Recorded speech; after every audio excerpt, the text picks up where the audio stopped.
Well, hello there, everybody. Welcome to Passion4FM. Today, we're looking at our top tips for things you should do on your first day in charge of a new club to help you get started with your saves for Football Manager 2022. Let's roll.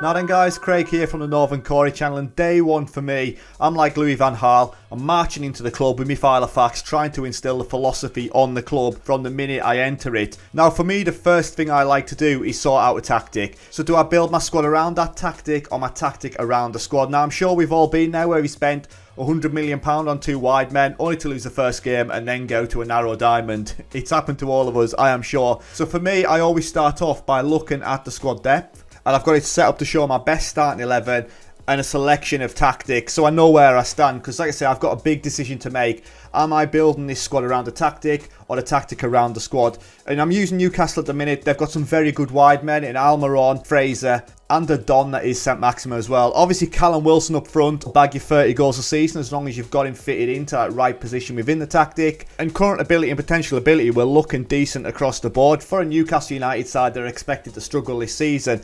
But then I need to obviously look at where I would strengthen when I look at current ability and how it would fit in. I can see after Callum Wilson, I haven't really got anybody below. Dwight Gale isn't really going to cut the mustard. And then we've got the GOAT that is Joe Linton that won't be featuring this season, believe me. But yeah, that is how I set up. Obviously, speaking about the philosophy-wise, tactically, I will set up a style of play that suits me. So tick-a-tacker, regardless of the formation, is normally the way that I'll play. Gegenpress if I really want to knock on the door, but I would like, if I'm going with 3 different formations, every single one of them will play the tick-a-tacker style, and I will bring players in that suits that. So that is my day one, focusing on a tactic, focusing on the players that I've got. If I need to strengthen, or if I can fit a tactic to the current squad, as there is in many clubs, there could be financial restrictions, which just mean you've just got to work with what you've got. So I hope that helps you out. Thanks for watching, and don't forget you can find me over on the Now Then Corey channel. Hi everybody, I'm Zilla Blitz, and here's my tip for starting out with a new club. One of the questions I want to ask myself is, what kind of general talent do we have, and what kind of positions do we need to sign? Here's how I find that information. You can do this on the squad list, but I like to do this with the team report. I'm going to go into squad depth. This is too many players. So 2 things I like to do is I also want to make sure I check the junior team, so I'm going to check that. But I check minimum ability, 3 stars or less, because my goal is 2 players at every position, at least 3-star ability. There's a couple of caveats I'll explain later. But now I've got it set up the way I want. I can see goalkeeper, we only have 1 goalkeeper. So I know I want to sign another goalkeeper. I just use a piece of paper for this. I use players to sign. I put goalkeeper and I just write it down. Let's take a look at left back. We have Muheim, Pedersen, Fallet, but Fallet shows up here in a couple places. He's also a center back. It looks like we're going to be short at center back, so I'm going to erase him at left back, but we're good at left back. Let's go to center backs. Feist shows up on both sides. Let's eliminate him on one. Sorensen shows up on both sides. Let's eliminate him on the other. Fazliji shows up here, but he's a right back and he's better, and we're short at right back, so I'm going to eliminate him as a potential center back. And then Fallet shows up on both sides, so we cross him off. Now I know we have 3 out of 4 center backs that we need, because there's 2 center backs that we're going to be playing. So I'm going to write down center back, sign. So now I've got a list of 2 players. Right back looks pretty good. I go through the team like this, 5 or 10 minutes, I've got a list of players I want to sign, and I've got a rough idea of the potential of the team. 2 caveats. Stars aren't the be-all and the end-all, so I do want to take an individual look at these players, because sometimes stars can be misleading. Second thing, I also want to go take a look at the 2-star, 2.5-star players that might have high potential and be really young, because oftentimes I find they can start and do well too. There's my tip. Hope it helps. Well, hello folks, Custard Prophet here. So I've been asked, what do I do on day one as a manager? So what did I do? I joined Burton Albion as manager. We've already talked about tactics and creating a tactic for your new team, and also assessing your squad and ensuring you have the right players at your disposal. But both of those things are only going to be effective if you do the things that I'm talking about now. So having set up your new tactic, the players need to become familiar with it. Now look at this. I have just joined this club. I brought in my tactic here, a wide gegenpress, 4-3-3 wide gegenpress. There is literally no tactical familiarity. The players have not got a clue what to do with it. So we want to make sure that the players become familiar in all 8 of those areas of tactical familiarity. Now, there's a couple of ways you can do this. you can do this using your group training here. So for example, you can put in some tactical training there, or you can put in some of the more specific tactical training, either attacking or defensive. But there are a bunch of other ways that you can influence each individual one of those components of tactical familiarity. The other thing that you can do is to put in some friendlies. The more players play together, the more familiar they will get with those tactics. So ensure that you have a good number of pre-season friendlies to allow those players to get super familiar with your tactic. So when you get to the start of the season, they actually know what they're doing. So my top tip is related to staff, and specifically your recruitment team. So I would say as soon as you take over a new club, come and first of all have a look at your scouts. Now I say scouts because if you want to strengthen your squad, you want to bring new players in, you want to make sure you've got good scouts to give you the best advice on players to sign. So let's just check out the scouts that we've got. We can see here we've got this guy, judging player ability and potential 14, not too bad, but this guy 10, so I'm actually going to terminate his contract.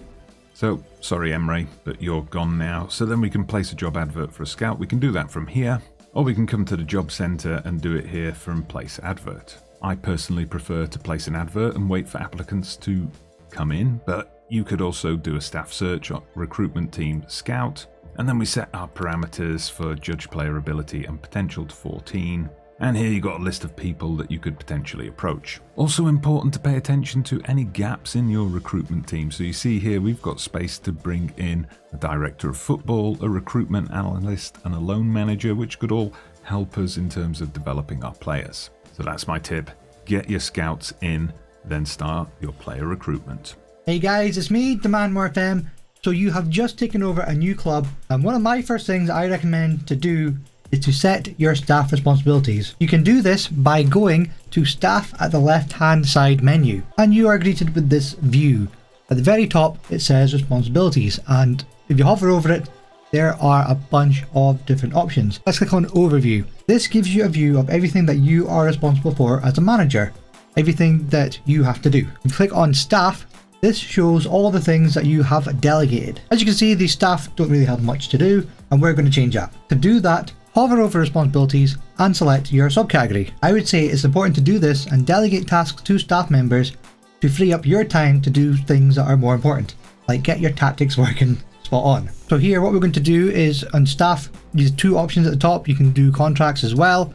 We are currently in charge of renewing most of the staff contracts. I don't really have time to go through all the staff contracts. I am going to delegate. Just click on delegate, and you can see Ed Woodward is now in charge of renewing the Director of Football's contract. Make sure you confirm once you're finished. And if we look at the scouting options, you can see they have a couple other options here too. When you scout a player, how long do you want to watch him for? By default is 1 week. You can change this until full knowledge, 3 months, whatever you want. You can also say if you scout the player, do you want him added to your shortlist? And you can see here, most of the things are already delegated to my staff. And another one that is quite handy is media. In here you can delegate which staff member you want to do all the press conferences. So I am going to delegate Mike Phelan to do new signing press conferences and broadcast interviews. Mike can do that, Mike can do that. Mike is going to be my media darling. Remember to confirm, and that means more time for me to actually play the game how I want to do it. Hope you guys have found this helpful, and cheerio. Hello, Mikaelinho here, and I know that this isn't the perfect streaming setup. I am actually recording this from the middle of a building site, but I'm not here to talk about my renovation. I'm here to talk about the first day of Football Manager and what I do. And when I got this question, I didn't even think of it as a question. I thought it was obvious. I thought everyone did the same, and that was to set up your squad overview. Okay, the default one is acceptable, I'd say, but I very much want to tinker with the squad overview straight away. You want to get instant access to the information that's most important to you, and that depends on what sort of person and what sort of save you have going on. If you have a club culture sort of thing going on, maybe you'd like to see the attributes for that one straight away. If you are financially minded, maybe you like to see the wage structure straight away. I don't know, but that is what I set up straight away.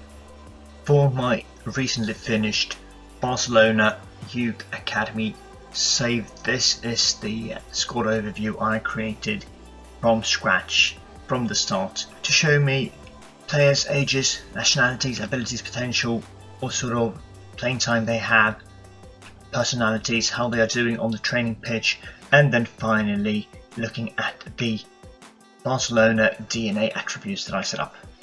Gives me a great overview straight away, and this is an absolute must for me. Hello people, TaylorMade Gaming here. My tip for day one at a new club is mainly for lower league teams, as that's what I play as mostly, and it is to go through the youth teams and to release immediately on day one anybody that hasn't got any decent potential. It's brutal and it's harsh, but it can save you a bucket load of money that you can use to improve the first team straight away. So that's what I do always on day one at a new team. And now let's go and see what anybody else has got for you guys. What is up, guys? This is Justin, aka Digi Rules the World, and I'm here with the last tip for the first day. Everyone else before me made some great ideas and tips, but one last thing, didn't want to forget, hit that continue button up there. Enjoy the game. So there you have it. I hope you found those tips useful. If you have any further tips for things you would do on your first day in charge at a new club, let us know down in the comments. And the only thing left for me to do is to send out a big thank you. Thank you to Esben at Passion4FM for letting me put this video together. And thank you to our contributors. And the biggest thank you to you guys for watching the video. Make sure you subscribe to Passion4FM to check out more videos on the channel soon. I'm Dodgee Gamer. Goodbye.